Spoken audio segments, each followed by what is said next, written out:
All right, good morning and welcome to Indiana IEP Resource Center series Conversation with Authors. My name is Marcy Wilburn and I'm the project coordinator with the center. We are so excited today to welcome Shelley Moore, author of One Without the Other, Stories of Unity Through Diversity and Inclusion. We want to start with some logistics this morning, so please know that all participant microphones have been muted and all webcams are disabled for the session. Throughout the session, we encourage you to post general comments within the chat. The chat is available for panelists to view or panelists and attendees to view. So in order for everyone to view your comments, please be sure to select panelists and attendees from the drop-down menu. If you have any questions throughout the session, please post them within the Q&A and questions will be answered throughout the session. In order to access the chat box in the Q&A, click on the toolbar at the bottom of the screen and type your comments or questions directly there and click send. Today's session will be captioned. To enable the captions, click on the closed captioning button in the lower toolbar. If you have any technical difficulties today, I will place Mark Suter's email within the chat box and you can contact him directly. And at the end of the session, one lucky participant will be selected to receive a copy of Shelley's book. So stay tuned till the end of the session and we will announce the winner. At this time, I will pass it over to Shelley to start the conversation about her book. Welcome, Shelley. Hello, good morning. So it is 10 a.m. where you are. It is 7 a.m. where I am. So I am, good morning, waking up to you guys today. Hello, hello. But if you didn't know, I am a new mother. So this is like exciting. This is exciting because now I get to share with you in my new role. My wife had a baby like 2.5 weeks ago. So this is very big news for me. So I'm slowly getting back into the working world.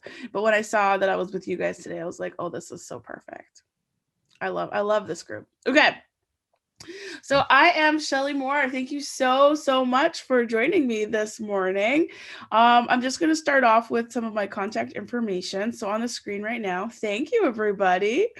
Oh, she's so cute. So cute. Starting off with my contact information. And so I have my social media handles here and I'm going to show you a resource today on 5moreminutes.com. And then I'm going to post these slides. So if you want to use them, you can. And that's on blogsmore.com. If you want to see pictures of my cute little baby too, you can find them on my social media. Because I mean, honestly. Oh, right, Mark? Thank you. Okay. Second thing I want to share with you is I am honored to be joining you from the traditional and unceded territory of Squamish Nation, specifically Nekwillicum, which is known today as Bowen Island. And so Bowen Island, if you've ever been to Vancouver, is a tiny, tiny, tiny little island just off the coast of Vancouver. Like it's so close you can see Vancouver, a little 15-minute ferry. And so my wife and I moved here about 2 years ago, and it is the kind of at the mouth of Howe Sound or Salish Sea.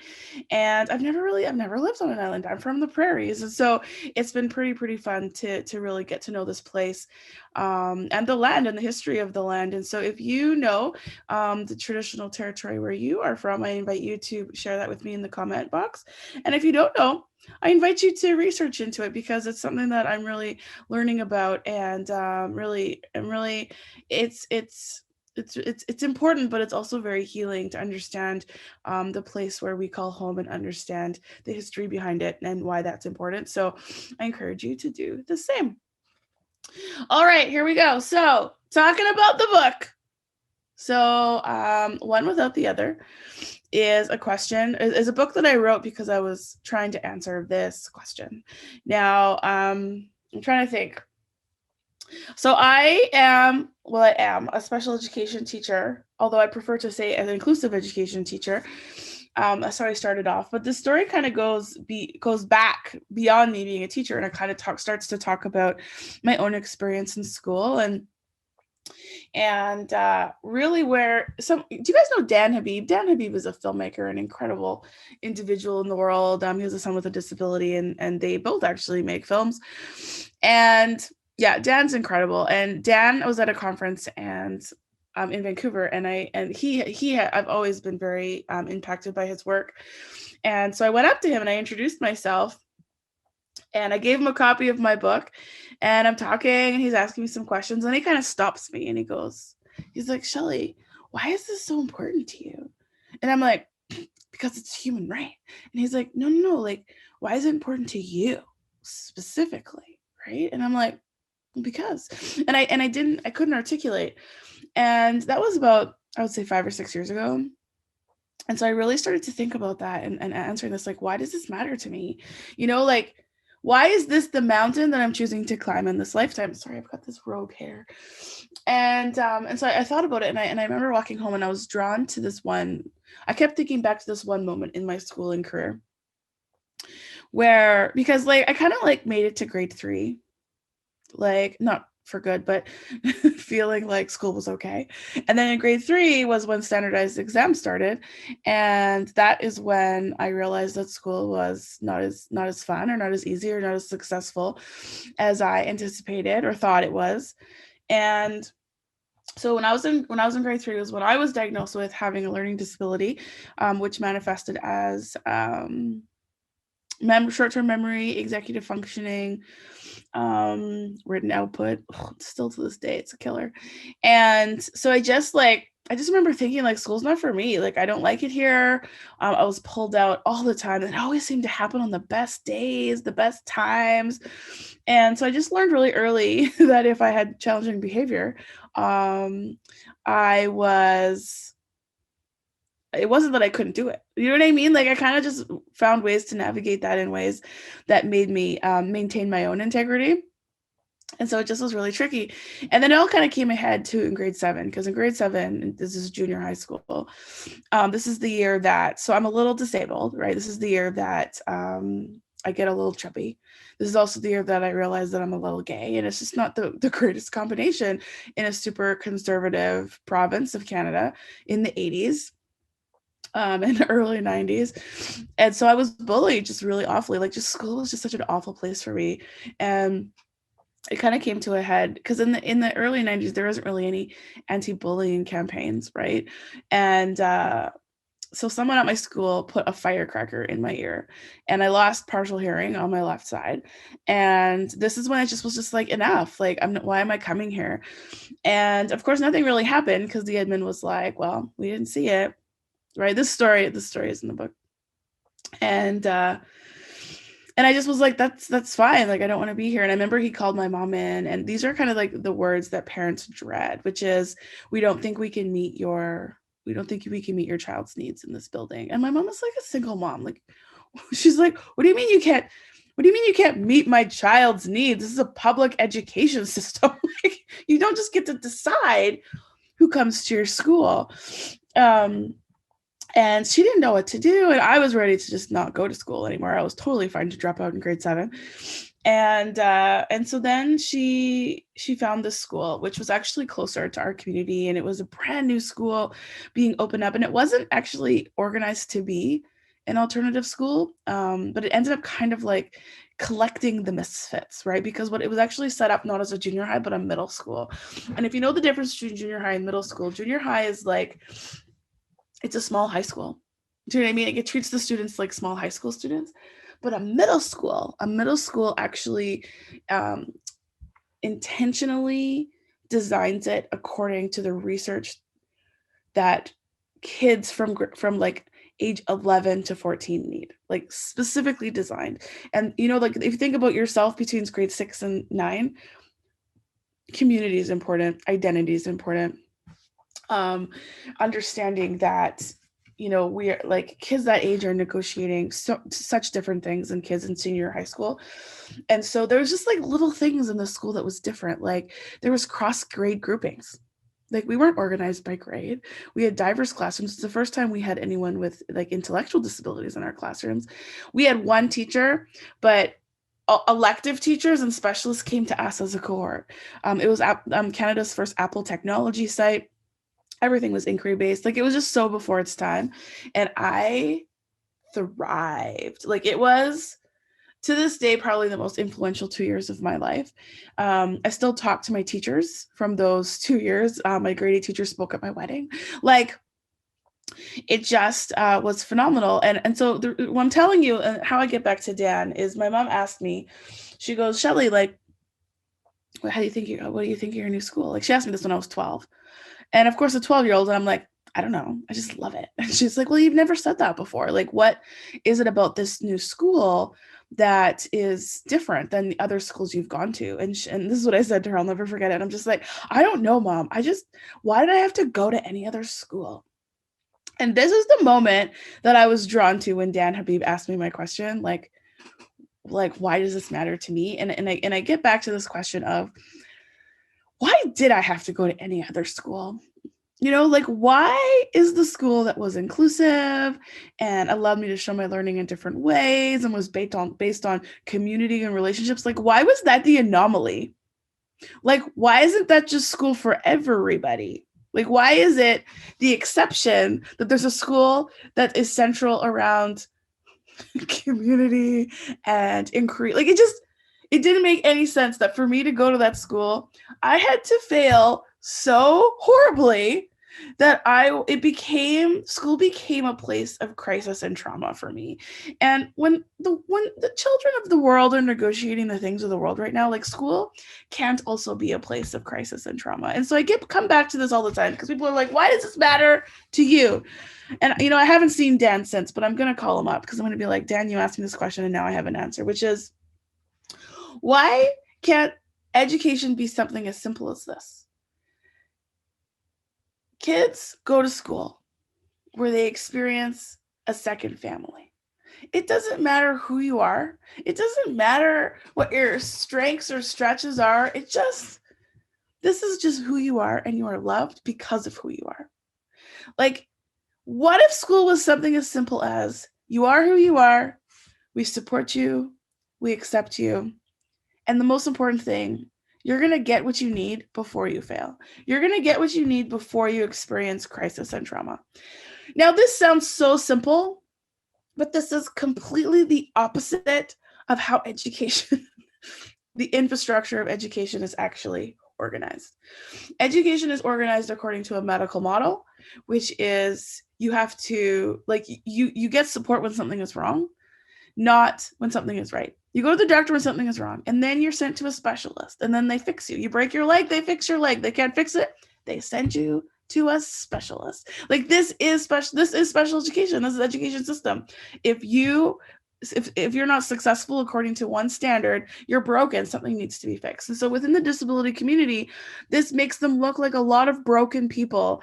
And I've learned so much from the disability community, like standing up and saying, like, hey, not broken, I'm here, y'all are broken. And so this book is really talking about my personal understanding of how this concept has changed for me. How, you know, at the beginning of my journey, I have a little graphic here. At the beginning of my journey, I really thought of inclusion as including people who are different, including people with disabilities. And so this is one of the graphics that I use in the book. And I talk about, you know, this evolution of, you know what, I'm not going to start with this one. I'm going to start with this one. Is talking about, you know, how education has really been set up to be like, there's this like kind of like average student. And so I call them the green kids, right? This average student, which is, this is where you should be, right? This word should is, and you have this like grade 2 student. This is where you should be. This is where you should be reading. And if you're not, then something's wrong. You're broken. You need services. And because in education, obviously resources don't keep up with the demands, then it becomes prioritized to those who are failing the most. Like, it's just such a backwards system. And so my simple question is, what if education was designed so that kids get support before they fail? Their needs are anticipated ahead of time. Like, it just seems so obvious, but not even just kids, like families. What if families got what they need before they fail? What if educators got what they need before they fail? What if schools got what they need before they fail? Like, it just seems so simple to me. And so this book really talks about, okay, well, if we're going to really kind of figure this out, we need to be on the same page about what inclusion means, right? Why it matters, what it means both like universally, but also ourselves as individuals. And so the first part of the book is really figuring out what is inclusion. And then the second part of the book are stories about how we can understand this in meaningful ways. And so the second part of the book are little stories of both my life and students that I've worked with lives that really kind of unpack what inclusion means. But before we do that, I'm going to walk you through this, okay? So this diagram is, you can find this on the internet. I didn't make this diagram. I built on it, but I didn't make it. I tried to find who made it unsuccessfully. But then I tried to find like a valid source that uses it, and I did. The UN uses this, my friends. And they use it not just to talk about disability, they use it to talk about marginalized populations in general. And so when you look at it that way, you're just like, oh, this isn't just about disability. We can talk about, oh my goodness, race, gender, language. Oh my goodness, this could be through the lens of women. We could talk about Indigenous populations. We could talk about Black people. Like, it's talking about basically this term called othering, right? How do we deal with the other? And so when I first saw this diagram, the word that really stood out to me, yeah, thanks, Marcy. The word that really stood out to me was the word segregation, because when I think of that word, I think about periods in history where a group of people has been forced apart. So we could talk about civil rights movement, we could talk about apartheid, World War II, residential schools, reservation systems, like Japanese, like we could go on, Japanese internment, we could go on and on and on and on. And what they all have in common is this kind of this forced separation of a group of people. But the separation is happening by someone who's not in the community. And this is important to clarify, because there are communities that are not forced apart. They're apart by choice. Like the deaf community, for example. Historically, they were forced apart. But like, for example, the School for the Deaf, many places have schools for the deaf, but that's often the community coming together saying like, we want to be together, right? Like that's not segregation, that's congregation, like a church. All of us are part of congregated communities, and that's basically choosing to be with people who are like us. And that's not inclusion, right? That could absolutely be inclusion. And I think there's a place for that in schools, but I don't think there's a place for segregation in schools. And the thing that's interesting is that we know in today's society that it's inappropriate to be like, oh, you're Black, there's the Black program. Oh, you're a girl, there's the girl program. Oh, you're Indigenous, there's the Indigenous program. Like, we know that that's inappropriate, but we still to this day, oh, you're disabled, there's the disabled program. Happens all over. It happens all over, and no one even blinks. And so part of this is understanding what segregation is, and naming it, and understanding that there's a place for kids with disabilities to be together, but it's really based on criteria of choice, not by forced separation, right? And so if you look at the difference between exclusion and segregation, exclusion is separation by individual, segregation is separation by group, okay? And so then the difference between these two and integration, and this is an important one because it often gets misunderstood, is exclusion and segregation are forced separation. Integration is the opposite. It's forced togetherness, right? It's where you're like, everyone has to be together. And what's important about this is that there has been so much misunderstanding around inclusion, that inclusion is just everyone needs to be together. This idea that we're in the same room, we're breathing the same air, that this is inclusion. But often this can be more isolating for people who have historically been segregated. And so what the book really talks about is, how do we move from a container that holds people to a community where people belong? And this is really important because, and the reason why it's kind of tricky is because you can force people together and apart all you want, but you can't force belonging. You have to build it. You have to create community. You have to co-construct it with the people in the community. You can't just tell people to belong. You can't just tell people to engage. This is something that has to be constructed and developed. And so this has kind of been the journey. This has been the journey. But I'm going to show you a video, because one thing that, so I'm trying to finish my PhD, and it's so hard. You can't fake it. You cannot fake it. Let me tell you this. But one thing that I am much better at is procrastinating around my PhD. And so one project that I am doing that is helping me to manage my PhD is a YouTube channel. So I started my YouTube channel at the same time. Oh, ads. And it's now free to start. Just stop it. I started my YouTube channel when I started my PhD, and it talks about these circles. So I'm going to show you one of these videos. There's tons of them. And so, but they're really good to like show like staff and families to kind of start this conversation about what inclusion is. So I'm going to show you this video, and so that you can kind of build on this idea. Okay, let's get rid of these ads. Hey. Okay, hold on. Click this video resume now. See ya later. No, what? Get out of here. Here we go. Skip. Skip ad. All right. You ready for this? Make the screen big. All right. Unmute. Okay. Welcome to 5 More Minutes. Useful videos in 5 minutes or less that support the teaching and learning of all students. I'm your host, Shelley Moore. Today's topic is the evolution of inclusion.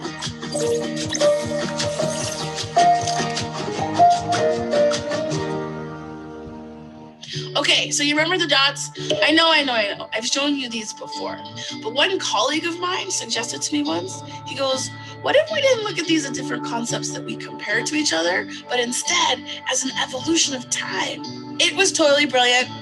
Now, we could look at this timeline through the lens of any marginalized population, but to understand this timeline from the inclusion and disability perspective, we have to go back in time a little bit. Many of us know or are connected to someone who experienced... Oh, sorry. Get out of here, Siri. It was even recommended to families by doctors. Although British Columbia was the first province in Canada to close down their institutions, there are still individuals living in these conditions across Canada today. The institutionalization movement is an example of exclusion. It separated individuals with disabilities from their families without choice. But the disability rights movement over the past 50 years, with the hard work of some incredible self-advocates and families, and maybe a little help from Ronaldo Rivera, pushed communities to shift so that individuals of all abilities were welcomed and living in the same settings as their family and friends. This shift from institutions to communities, this was the start of the inclusive evolution. We have movement, but can we do better? Although many individuals are no longer excluded from their families and communities, they were, and let's be honest, they still are, expected to attend segregated schools or self-contained special education programs that are totally separate from the rest of the school community. And so parents started to ask some very good questions. You see, children with disabilities have siblings without disabilities, and families wanted all their kids to have equitable access to community-based education together. Kids started to be integrated into classrooms with their peers. They're in math together. They're in gym class together. They're eating lunch together. Kids are together. This is better. The shift from segregated to integrated schools and classrooms, this is the next step in the evolution of inclusion. We have movement, but can we do better? Well, this is where things get tricky, because integration, it doesn't take long to realize that just being together, it's not enough. Although in the same classroom, students with disabilities are often just that. They're physically in the classroom.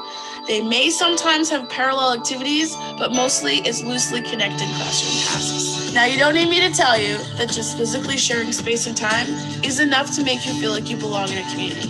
I mean, come on, there are Disney movies made about this. Breathing the same air is not enough. Do you remember the Titans? I do. The evolution from integration to inclusion is now the topic of many conversations in communities and schools around the world. How do we support individuals to be meaningfully included and not just physically integrated? It's not just about where kids go in their day, but why. What is the purpose to the places that they go? It's now school-based teams and staff that are asking questions about how to do this. How can we support purposeful and meaningful placements for kids with disabilities? In inclusive classrooms and schools, students aren't just present, but they have roles and responsibilities in their classrooms and also meaningfully connecting to their peers. This is inclusion. So there you have it, my friends. A brief history of inclusion in about 5 minutes. If this is interesting to you, though, definitely investigate your local history as well, because every community is in a different place in this journey, and it's so valuable to know where we've come from. The other thing, though, is looking at these visuals as a timeline it really helped me to shift my own thinking from which bubble am I at or not at, and shift to more of a where are we now in our inclusive journey and what's our next step. All of a sudden, the goal of inclusion becomes action-oriented and just feels so much more possible. We may not all be at the same place in the journey, but we can all move forward. We can do better. And so this is the question I'm going to leave you with today. Can we still do better? Do you think there's another evolution and inclusion? What might that be? How can we inch even more forward to make inclusion even better? Thanks, Geraldo. Oh, good old Geraldo Rivera. Do you know his connection? I'm going to tell you anyway, just to make sure you know. Okay. So Geraldo Rivera, 70s, trying to make it in the world of journalism, looking for a big story, finds it, discovers Willowbrook State Institution in New York, bribes a security guard, sneaks in a video camera, exposes institutional life, which is like just gave like huge momentum to the families who were trying to like be like, this is awful. You can still watch his documentary on his website. He won the Peabody Award for his documentary. A lot of people just don't know because he didn't like maintain that level of rigor through his career, but it was pretty pivotal. But I have to kind of tell you, and what I'm going to wrap up today is where this idea of evolution came from and what the next step is, right? So this is probably one of the most profound moments in my understanding of the inclusion journey, which is I was teaching a course at the University of British Columbia, and this is probably about 5 years ago, okay? And I was teaching a class. Oh my goodness. Yeah, no, Katie, it is... That documentary gets burned into your brain. Like it is so, oh my goodness. Everyone needs to see it, but it is hard to watch. It is so hard to watch. I was teaching a course and all of my students in my class are getting their masters. And so they're all practicing educators. They all have classrooms, okay? And I've got about 35 students or so. And so the class was inclusive frameworks to support, frameworks to support inclusive education. And so, of course, I showed them this slide because I love this slide. My book had just come out. We're having conversations, and I pull this slide out, and one of my students, her name's Julie, she groans. She's like, oh, I hate this slide. And I'm like, don't you want to pass my class? Like, pull yourselves together. And she's like, no, like, this isn't inclusion. And I'm like, what do you mean? Of course it is. I just told everyone this is inclusion. She's like, no, like, look what you're showing us. You're showing us four bubbles filled with green dots. Like, are those supposed to be the normal kids? And then we have, all of these like non-green dots, and we're trying to include them in this community. But the reality is that all of those non-green dots are attached to non-green teachers. So we have the red kids are attached to red teachers, and the blue kids are attached to blue teachers, and the yellow kids are attached to yellow teachers. And because we've identified that they're not green, often they get pulled out and work on this individual education plan, which is a plan to make them green. She's like, that is not inclusion. If the goal is to make them the same as others, that's not inclusion, that's assimilation. And it like caught me off guard because I was like, OMG, she's totally right.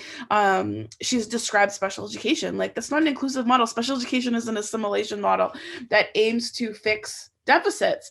And so she's like, that's not the goal. She's like, that's not the goal. And so then another student's just like, well, maybe the visual is that everyone is a different shade of green. And she's like, no, because some kids will never be green. And it doesn't mean that they're broken. It doesn't mean that they're not going to find happiness and success in the world. And just because they're not green, like, she's like, often the most successful people I know are the people who didn't fit in the box. And I'm like, oh, it's so true. So then we're like, well, what's the alternative though? Like, what is this kind of like evolution? Like, what if this describes special education, what describes inclusive education? And she's like, well, it's very simple. And we talked about it a little bit already. We said, what all of these diagrams are doing is othering. We're othering a group. And as soon as people are othering when they say things like those kids, your kids, those people. We do it all the time. It's awful. And as soon as we say those kids or your kids or those people, we're basically communicating that a group is less than. We're communicating that the group is different, they're weird, they're scary. And this really connected to me, like as a queer person, because growing up, I was in a very religious family, and gay people were othered all the time. They're like, oh, those gay people, they're weird, they're different, they're scary, which made it very difficult for me to identify as a gay person, right? Because I'm like, I'm not weird, different, or scary. And so this is creating this narrative of not good enough, right? And so what Julie said is what inclusion should really represent here, the visual, is that if we really want to be inclusive, what we need to do is stop othering. And how we can stop othering is by acknowledging that all of us are actually an other. And so this became revolutionary for me, because you realize that this idea of inclusion has really shifted from how do we include individual kids with disabilities to how do we include marginalized populations to how do we include those people who are different to how do we just teach to difference? How do we just include everyone because of who they are? Like, what if the goal of education wasn't how do we make everyone green, but how do we help everyone find their color? How do we make them brighter? How do we learn from each other's brightness? Like, to me, that's what it means to be in a family. And so this became revolutionary for me, because this to me makes the difference between how are we inclusive to how are we teach to and respond to diversity, which includes disability, but includes all of the things that make us who we are. And if we think about, society and the grocery store and IKEA, this is what it looks like. So why don't our classrooms reflect that? So that's what the book is about. And we're talking about what are stories of inclusion from a diversity perspective, and then the whole second part of the book is stories, because if you know by now, I love stories. They're my favorite. Okay, I'll wrap us up here. So here's my contact information one last time. What did Heidi say? A few of our project success teacher leaders presented in bowling pin t-shirts for their capstone project. Oh, that's so cool. Okay, I'm gonna look at that. That's amazing. That's amazing. I love that so much. Well, thanks for joining me, everybody. Who's wrapping us up today? I will wrap us up. So Thanks again, Shelley, for taking time to chat with us today. I think you can tell from the chat that there weren't a whole lot of questions today, but you have a nice fan base in Indiana. So several people have been following your blogs and know about many of the videos and the things that you've been posting. So Thank you so much for being with us today. And thank you all for participating. The big winner of Shelley's book is Katie Taylor. So Katie, I will be mailing you One Without the Other, Stories of Unity Through Diversity and Inclusion. Again, thank you so much to everyone and have a great day. Bye, everybody. Thanks for coming. Yes, thank you.